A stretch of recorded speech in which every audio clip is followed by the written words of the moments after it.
De retour dans les visiteurs du soir, merci de nous suivre sur LN24. Comme chaque soir, on va se calmer, éloigner un petit peu l'actualité de ce qu'on va se dire ce soir. Et ce soir, on va parler cinéma et art. Bonsoir Mehdi Déby. Bonsoir. C'est un plaisir de vous rencontrer. De même. Je vous avais vu moi à la télévision, parce que peut-être que les gens vous reconnaissent aussi de ce rôle absolument dingue de Messia. Vous avez tout simplement joué Jésus pour Netflix. On va y revenir. Vous êtes là ce soir pour nous présenter une exposition qui s'appelle Heidi Chapter 1 Construction.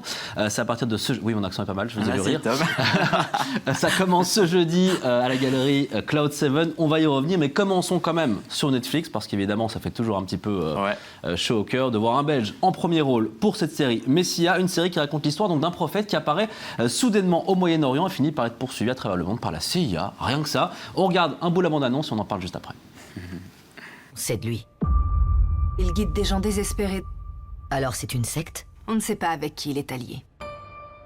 Il pourrait réunir une armée.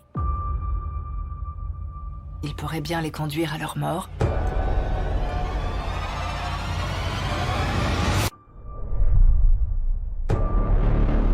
Qu'est-ce que tu foutais en série?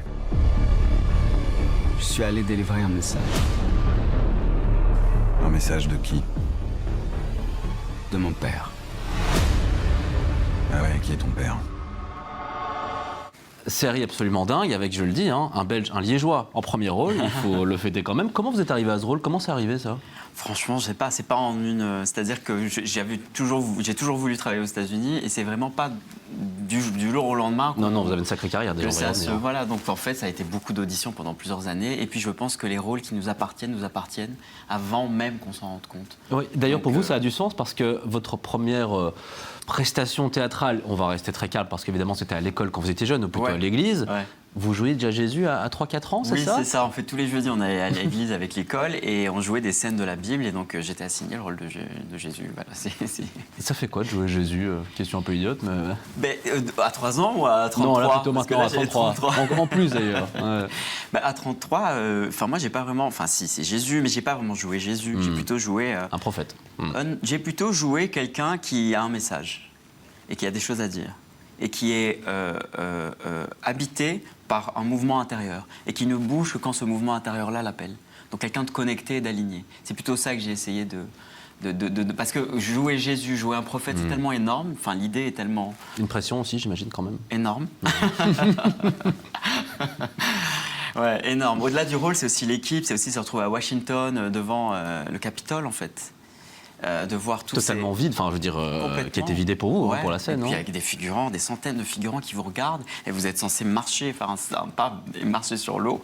C'était quand même, ça m'a dépassé. C'est une énorme production Netflix. Et oui. On s'en rend compte évidemment avec le nombre de gens qui travaillent autour de vous, avec aussi les exigences qui doivent être assez sérieuses quand même là, non? Oui, mais les miennes l'étaient aussi, elles le sont encore. Voilà. Mais donc celles-ci se sont rencontrées. C'était pas vraiment à cet endroit-là, c'était plutôt savoir comment tenir ce rôle sur la longueur. Ça a duré 1 an quand même. Ça a duré 1 an le tournage? 6 mois de prépa et 6 mois de tournage. Et quels souvenirs vous en gardez aujourd'hui? Quels souvenirs vous en gardez aujourd'hui? Quels souvenirs j'en garde? Un merveilleux souvenir. Ça n'a pas été un tournage facile dans le sens où le rôle était, comme je vous dis, plus large que moi, donc c'était pas simple. Mais ce que j'en garde aujourd'hui, c'est une transformation en fait, profonde. On va faire le lien évidemment avec l'expo. D'ailleurs, on peut le faire directement parce que vous me disiez en regardant l'image, vous voyez les cheveux que j'ai là? Ce sont mes vrais cheveux. Et qu'est-ce que ça dit justement aussi de cette exposition dont on va parler un petit peu plus tard? En fait, parfois en tant qu'acteur, on a besoin de s'effacer pour donner place à un personnage. Alors celui-là particulièrement, je lui ai donné énormément de place. Et pour pouvoir retrouver ma vie à moi, après, j'ai demandé au créateur de me couper les cheveux tout de suite après. Il l'a accepté. Et cette tresse, je l'ai gardée. Et je l'ai mis dans un cadre, je l'ai framed it. Et elle fait partie des installations qui sont donc visibles au Cloud 7 à partir de ce jeudi. À partir de ce jeudi. Oui. On va en parler évidemment beaucoup plus en détail, je vous rassure, mais encore un tout petit peu vraiment de questions sur ce que vous avez fait, notamment pour Netflix, parce que votre personnage il réalise des miracles en Syrie, en Israël, aux États-Unis. Il conduit des cortèges de réfugiés palestiniens à la frontière israélienne, prêche dans les rues syriennes. Vous venez même à marcher sur l'eau. Ouais, ça fait beaucoup. J'avoue. Vous marchez même sur l'eau à Washington DC. Comment réagiraient les gens, selon vous, si ça se passait réellement aujourd'hui, s'il y avait un mec qui débarquait avec son style qui ressemble un petit peu à un prophète quand même, disons-le, et qui en un coup nous dévoile ce genre de vérité? Comment ça serait pris, selon vous, par les gens normaux? En fait, concrètement, c'est intéressant parce qu'il y a quand même eu la fiction a rattrapé la réalité. Ouais, complètement. Parce qu'avant la sortie, il y a eu une sorte de blocage de la part de la Jordanie. Ils ne voulaient pas montrer la série, alors qu'on avait tourné là-bas. Et puis après, il y a eu plusieurs gens un peu extrêmes comme ça qui se sont permis de parler d'une chose qu'ils n'avaient pas encore vue. Donc en fait, ça ne m'a pas étonné et finalement, que ce soit un vrai Messie ou que ce soit de la fiction, forcément ce sujet déplace les gens dans la peur qu'ils ont eux-mêmes par rapport à leur propre vérité et par rapport à la vérité qui nous est commune à tous. Donc je pense que ça ferait beaucoup de dégâts ou peut-être beaucoup de conscience aussi, parce qu'il y a des gens qui, comme dans la fiction, qui se rapprochent de leur conscience, leur vérité intérieure, quoi, qui se rendent compte qu'il y a quelque chose qui ne va pas dans le monde et que le message que le personnage apporte, c'est se regarder soi avant d'essayer de changer la politique, d'essayer de changer tout ce qui ne fonctionne pas, se regarder soi-même et voir une vérité, que nous sommes une société violente et que si nous sommes dans une société violente, c'est parce que nous-mêmes, chaque individu, le sommes, nous le sommes, je perds mes mots, d'une certaine façon. On l'a d'une certaine façon. Voilà, D'ailleurs, c'est on ça. va revenir parce que souvent vous avez fait des productions qui ont pratiquement tout le temps été politiques. Pour vous, Ouais. c'est important ça, de ne pas juste faire de l'art, ou en tout cas de l'art, on va dire plutôt visuel, qui est toujours un message derrière que vous portez aussi dans la plupart de vos rôles. Oui, l'idée d'être porte-parole, oui, énormément. Après, Ça, vous l'assumez, parce que parfois, il y a des gens ouais. ici qui me disent « Ah non, non, moi, c'est pas ma responsabilité », et vous l'assumez. Ah oui, complètement. C'est ma responsabilité de choisir les rôles que je choisis et de ne pas insulter les gens quels qu'ils soient, mais de raconter des histoires qui ressemblent au monde dans lequel on vit et d'apporter une critique sur ce monde.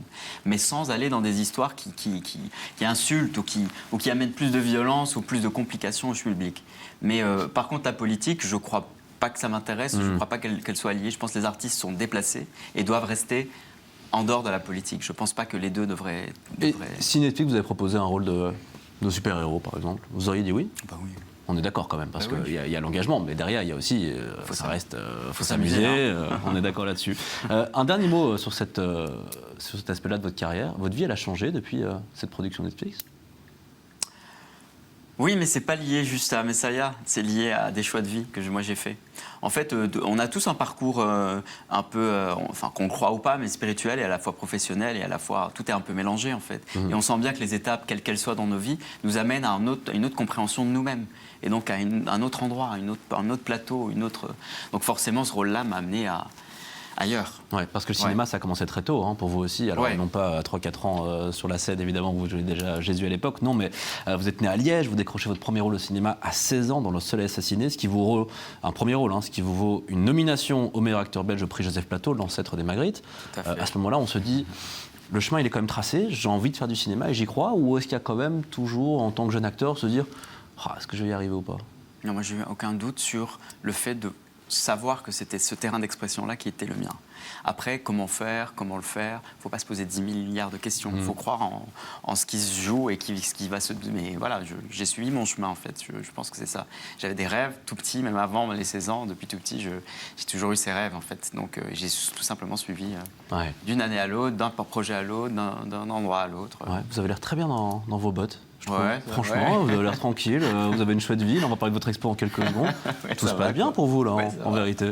Bah, tant mieux. Carrément. Parlons de cette expo alors. C'est une performance autour de l'identité. On peut y voir donc des interviews que vous avez réalisées entre 2012 et 2024, donc pendant 12 ans à travers le monde, à Jérusalem, à Los Angeles, à Liège aussi, Ouais. à Tunis, à New York, à Mexico, à Ramallah ou encore à Paris. D'où vient l'idée, tout simplement, Mehdi Debi?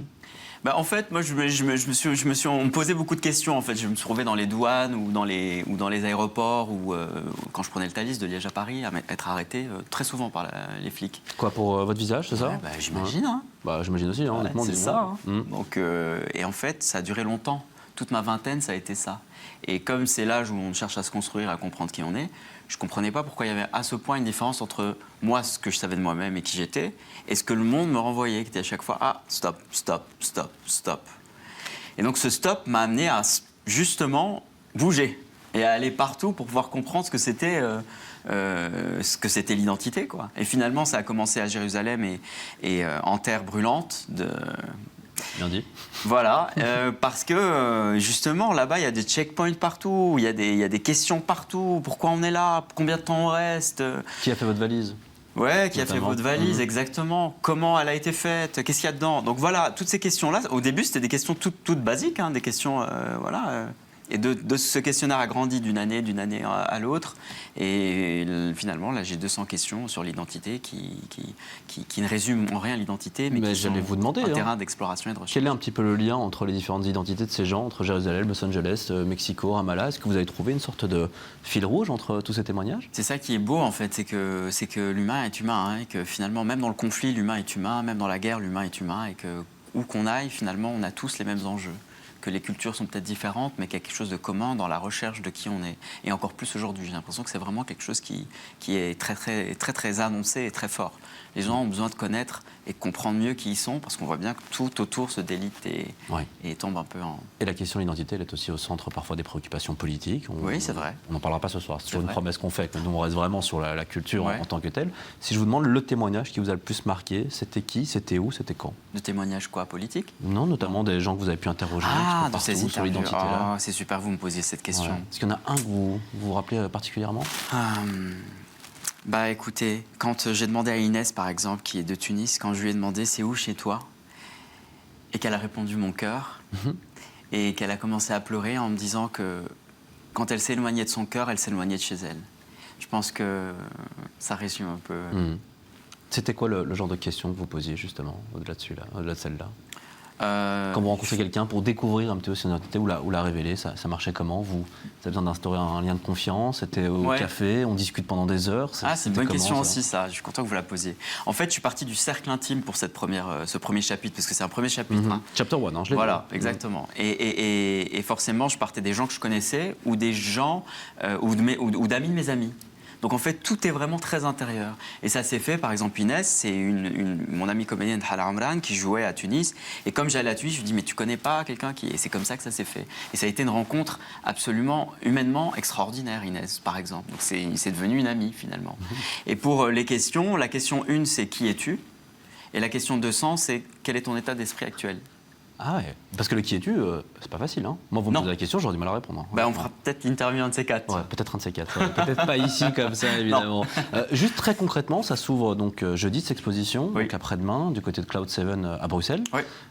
Qu'est-ce qui se passe quand on entre dans cet endroit? Comment ça se présente? Est-ce que ce sont des vidéos, c'est des témoignages audio? Comment c'est à l'intérieur? Alors, il y a 2 étages d'installation. Au rez-de-chaussée, il y a des télés disposées partout qui jouent donc en cacophonie toutes ces pensées sur l'identité. Et puis à l'étage, il y a des installations un peu plus intimes, comme ce cheveu que je vous ai dit qui a été encadré de Messiah. Voilà, c'est le cheveu tel qu'il a été, le cheveu qui m'a donné le personnage quelque part, le cheveu qui m'a permis de jouer ce Messie, avec d'autres installations très intimes.